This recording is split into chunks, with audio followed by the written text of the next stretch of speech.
ايه يا جماعة عاملين ايه؟ ابدأ منين ولا منين؟ انا كنت قاعد شغال على editing اخر فيديو صورته، وقاعد بحاول اكتب اليوميات بتاعتي. الحقيقة موضوع التدوين ده بصراحة لذيذ جدا، يعني الواحد دايما بيكتشف ان في لخبطة كتير قوي في دماغه، بيحاول ان هو يسلكها ومش بيعرف، او ساعات بيتناسى ان في اللخبطه ديت، او بيتجاهلها مع زحمه الدنيا وما الى ذلك. بس لما الواحد بقى يمسك الورقه والقلم كده ويقعد يفرغ الكعبله اللي في راسه ديت، بيلاقي ان الموضوع محتاج فض اشتباك.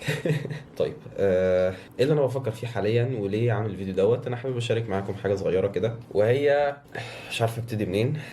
بس الامور مش دايما بتمشي زي ما الواحد بيبقى مخطط لها للاسف، يعني المثاليه في الدنيا مش حاجه موجوده. وللاسف الانسان عاده بيكون سجين الافكار بتاعته، لانه بيحاول يطوع كل الظروف المتاحه قدامه عشان يوصل للي هو عايزه. ايه الكلام المجعلص ده؟ عايز اقول ايه؟ عايز اقول ان عاده الانسان بيحط خطط كبيره قوي، بس في الاخر بيجد ان مش 100% من الخطط دي بيتحقق، وبيجد ان الظروف مختلفه عما كان يتخيل وما الى ذلك. فاللي بيحصل ساعتها ان الانسان يعني بيعمل ايه؟ الحل الاسهل ان هو يلوم الظروف، ويعني انا كان نفسي الخطه ديت تنجح 100%، بس اللي حصل ان هي ما ظبطتش، فبالتالي ايه يعني؟ انا متضايق، انا انطفيت، انا مش هكمل، انا الكلام ده كله يعني. ولكن سبحان الله، يعني الواحد لما تامل كده في تعامل الله سبحانه وتعالى مع عباده، لقى ان الانسان يخطئ، ده شيء طبيعي، وان الامور ما تمشيش زي ما الواحد متخيل، وزي ما المثاليه بتحكم او المثاليه بتنص. ده شيء طبيعي جدا يعني. بالعكس، الله سبحانه وتعالى يحب التوابين ويحب المستغفرين اللي هم بيخطئوا وبيرجعوا. يعني في الحديث القدسي الله سبحانه وتعالى يقول: كل ابن آدم خطاء وخير الخطائين التوابون. يعني الطبيعي ان انت بتخطئ، والطبيعي ان انت بتبعد عن المثالية، بتبعد عن افضل شيء ممكن يتعمل. ولكن الفكرة بقى انك تستدرك، يعني الفكرة ان انت ما تغرقش في دوامة الافكار اللي بتقول لك ان الدنيا باظت والدنيا خربت، وان انا مش هعرف اكمل، وان انا مش بتاع النجاح ده، وان انا مش نافع معايا موضوع ان انا ابقى منظم، وان انا مش نافع معايا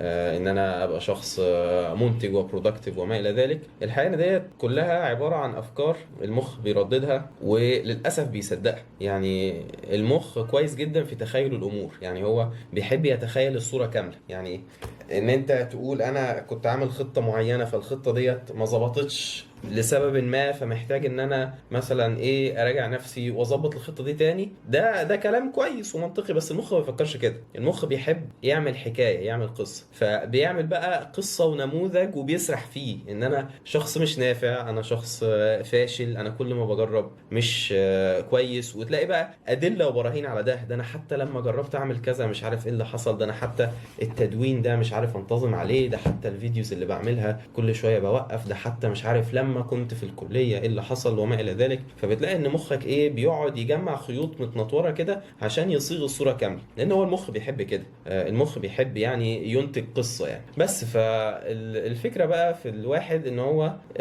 يقف، يعني ما يسرحش ورا الافكار ديت، ويتذكر ان الطبيعي في الانسان ان هو بعيد عن الكمال. الله سبحانه وتعالى لما خلق الانسان لم يخلقه ككائن كامل، تمام؟ مش ملك. سبحان الله، يعني الانسان طبيعي جدا ان هو بيبقى عنده دروبات، وطبيعي ان هو مش بينتج كل شيء بشكل مثالي وما الى ذلك. فسبحان الله، انت مش هتكون ارحم بنفسك من ربنا سبحانه وتعالى. اذا كان الله سبحانه وتعالى بيرحم التوابين وبيرحم المستغفرين، والله سبحانه وتعالى يعني علمنا في مواضع كتير ان الانسان مخطئ بطبعه، وده شيء طبيعي. الفكره ان انت تتسامح مع الفكره ديت، وتتسامح مع فكره النقص اللي فيك كانسان، وتسعى. تمام؟ يعني هي الفكره كلها في السعي. يعني عارفين دايما الجمله اللي بتقول لك ان الكنز في الرحله مش في الوصول. It's about the journey not the destination. الحقيقه ان ده قد يبدو كلام اكلاشيهات كده، والكلام ده بيتقال على طول وما الى ذلك، بس الحقيقه ان الكلام ده مهم جدا جدا جدا يعني انا لما بفكر كده مع نفسي، انا دايما في فترات طويله جدا من حياتي كنت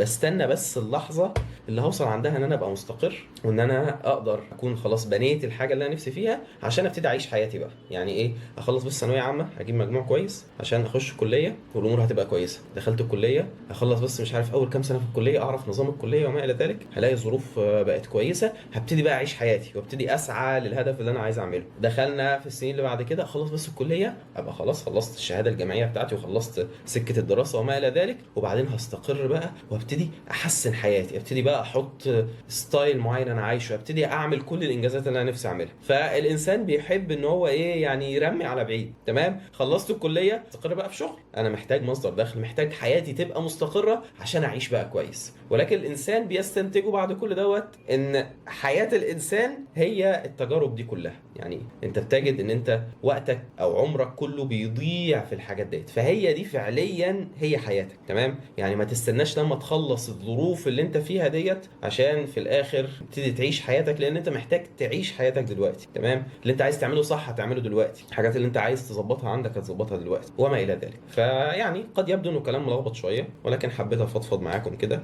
انا حابب ان انا اجرب موضوع الفضفضه دوت يعني، او الدردشه اللي هي من غير اديت كتير ومن غير جعلصه وسكريبت وما الى ذلك. ومستني اسمع رايكم فيها يعني. بس هشوفكم قريب ان شاء الله في فيديوهات تانية. وخلينا نتذكر يعني في النهايه، لو هناخد حاجه واحده بس من الفيديو دوت، ان حياتك مش لازم تبتدي عند لحظه فارقه وقتها هتقرر ان انت تعمل كل حاجه صح نفسك فيها. انت عمرك اللي انت عايشه حاليا ده ربنا سبحانه وتعالى يسالك عليه، وشخصيتك فيما بعد كمان 10 سنين هي نتاج التجارب اللي تمت في الفتره اللي قبل كده، في ال10 سنين اللي قبلها. فلذلك الانسان مسؤول عن كل حاجه بيعملها، وكذلك الانسان مش شرط يبقى عنده ابيض واسود تماما. يعني مش شرط الامور ملخبطه شويه ان انا هستنى لما كل حاجه تتصلح عشان بقى اصلح كل حاجه. دي انا ممكن اتكلمت في الموضوع ده كذا مره قبل كده، لان انا بصراحه شخصيا عندي ازمه في الموضوع ده، ولكن بدردش معاكم كده من باب ان انا بفكر نفسي واياكم بالنقطه ديت، عشان يعني ايه الانسان يرقى لحياه افضل او لطبيعه حياه افضل بشكل عام. بس خلاص، هشوفكم ان شاء الله في الفيديو اللي جاي، ومستني اسمع منكم بقى كومنتس وندردش مع بعض وهكذا. السلام عليكم.